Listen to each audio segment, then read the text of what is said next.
Okay, so we're going to concentrate on this window here, this shaped window, and I'll just do the demonstration first.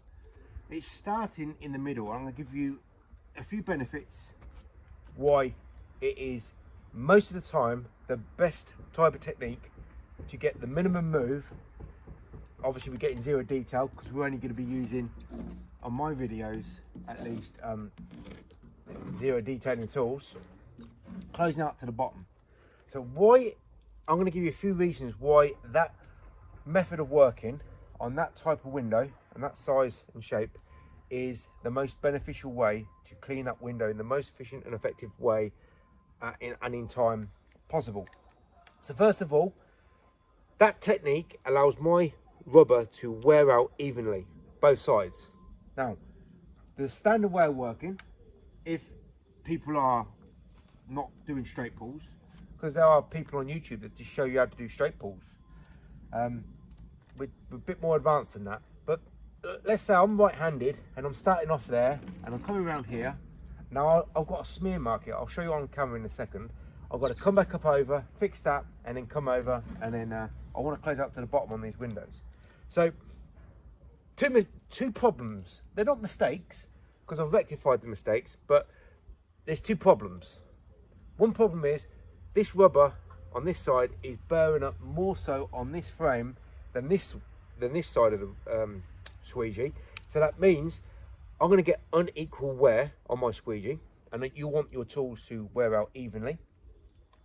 And I'll show you the mistake that it's going to cause, which I will rectify with my tooling technique, because that's like next level window cleaning. And by the way, there's lots of different levels of next level window cleaning, but if you can get your squeegee work to do 100% of the work on the glass, then you have joined the next level window cleaning club.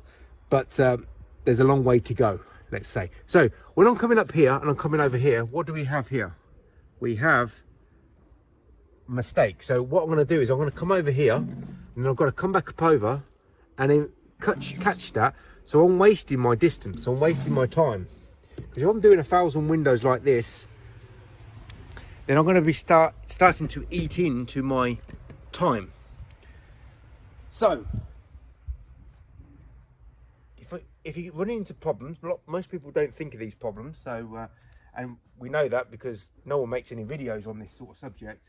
So let's eradicate as much as possible the problems with mistakes, because if you can iron out the problems, you get to work more efficiently and effectively. The most important thing is being effective. So I'm going to get even wear on my squeegee. I'm going to put this tool in the right place at the right time once, and I'm going to get this squeegee to perform at a much higher rate. What do I mean by much higher rate? First of all, I've got no snags, I've got no abrasions, I've got no mistakes, I've got no smears, and I've got no smudges. So that's a higher rate, because I'm going to get this window cleaned quicker than starting on one side of the window. Now that it doesn't always mean that I'm always going to start in the middle, because some windows are probably better to start on the left hand side, because I'm right-handed. And if you're left-handed, you're going to be starting on the right side. So most window cleaners do this and cause a mark here 9.5 times out of 10, or they'll come down here and go like this and still most of the time get this mistake. Let me just show you. So that needs to, when I come back up and over, then come over and finish. So I want to, in my opinion, and it's only my opinion, but the good thing about my opinions is I only work on facts. So you might not like my facts, but quite honestly, if I was to take anybody else's advice on YouTube, how to use a squeegee, how they use it, I'm going to be working straight away, longer, harder, slower, and getting less results. So why don't I get any snags? Look, I'll talk about a few other things. Is this window, especially, if I come up, I can get my rubber stuck in between the frame and the glass, so that's wedged in. Sometimes you can, on my videos, I can just leave the squeegee there. It's not doing it this time. But there's a problem. There's a notch. There's abrasions, and that's going to cause me a mistake. And on other types of windows with the abrasive seals or edges, when I'm coming up here, it's probably not like this, and I'm not getting a perfect contact with the glass. I can fix it with my tooling technique, but I am going to waste a little bit of time. And as I said, if I've got thousands of windows to clean on a job, the same kind of shaped windows, or hundreds, let's say, I don't want to be I want to get this window cleaned quicker than I would have cleaned it, let's say, a year ago. And that definitely means I'm going to get this window cleaned quicker than anybody demonstrating their methods on YouTube with whatever tool they want to demonstrate, including this tool. So I never would say go out and buy this tool, because these techniques apply to any squeegee, but you're just going to get the best results with this squeegee. But I never suggest go out and buy this tool. Just try these techniques out, and then you'll get to a certain level using a wet washer and soap that doesn't drip, nice and thick, and sooner or later you're going to think, I'm going to start having to be a zero detailing window cleaner, because that is the best way of cleaning windows with traditional tools. It's the best because you're going to earn more money in less time. You're going to get much more work done. Fortunately, no one on YouTube will ever show you any alternate way of working that's going to allow you to work any quicker than this.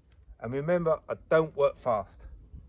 So, how do I not get any mistakes? Is look at the angle of the squeegee. It is flush and it's at 90 degrees. So when it's flush and at 90 degrees, I do not have any abrasions. I'm not going up the window, getting these nicks and these abrasive problems and making mistakes. Because if you've got nicks and abrasive problems, you're going to always be making mistakes. I'm not going up. I'm going flush and coming down. So if you're used to dive bombing, I suggest you quickly find a more superior way of working. So I can go this way if I wanted to. It doesn't matter which way you're going. Let's just get this squeegee to do 100% of the glass in the least amount of time. So fair wear and tear on both sides of the squeegee, and unfortunately whatever job that you end up doing in terms of being an electrician, carpenter, window cleaner, doctor, whatever tools you use, it will wear out. And it's always advisable for a tool to wear out evenly instead of having a tool wear out one side more so than the other, because that will eventually cause you to have arcs on one side on your squeegee, and then this side won't cause you arcs. Doesn't matter what squeegee you're working with, but because these end clips do wear out, it's going to be noticeable on this tool.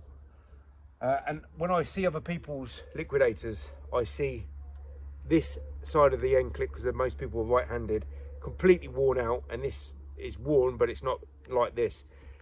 These end clips look the same both sides, because my rubber looks the same both sides, and I get my rubbers to last me absolute weeks at a time.